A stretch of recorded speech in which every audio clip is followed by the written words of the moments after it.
On the other hand, Sri R.K. Oza, learned counsel appearing on behalf of respondent number 6, submitted that the petitioners herein did not challenge the order of District Inspector of Schools dated 13/1/2012 recognizing the elections dated 9/8/2009, in which Madan Lal Verma was elected as manager.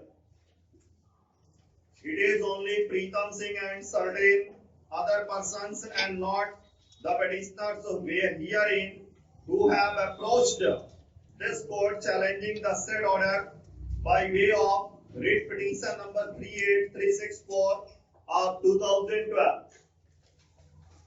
It is further submitted that none of the petitioners herein have filed any objection nor have submitted any list of members before the authorized controller.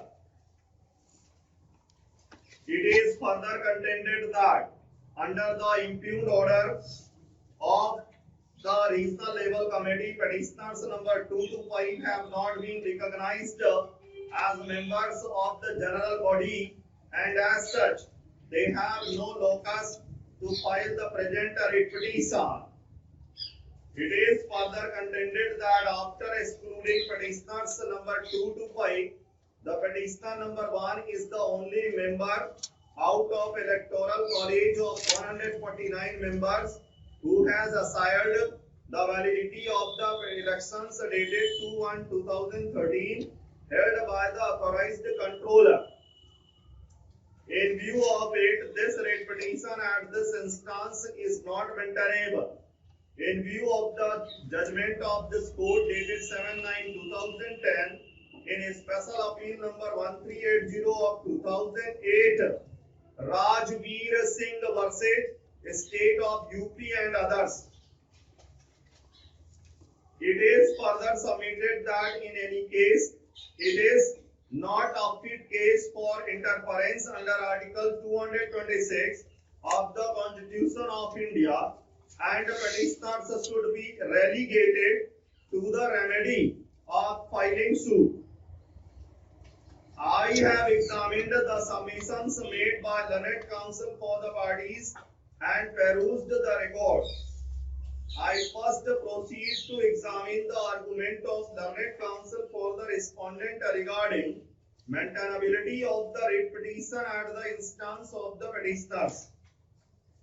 This court, while deciding the dispute relating to validity of the order of the District Inspector of Schools dated 13/1/2012, approving the elections held on 9/8/2009, had held that there is inconsistency between bylaws of the society and the scheme of administration, and in view of clause 24 of the scheme of administration, the provisions thereof will prevail.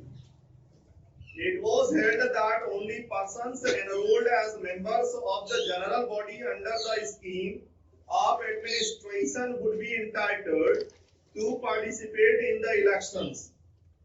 The relevant finding in this regard is reproduced below. Having heard learned counsel on this issue, reference be had to clause 24 of the approved scheme of administration, which categorically states that in the event of any inconsistency between the provisions of the scheme of administration and the bylaws of the parent society, the provisions of the scheme of administration will prevail.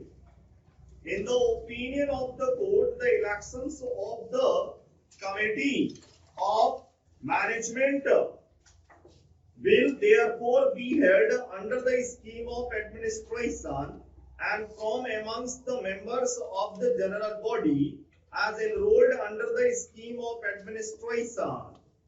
Clause 24 has been incorporated clearly in view of the overriding effect given to a scheme of administration as per section 16A of the UP Intermediate Education Act 1921.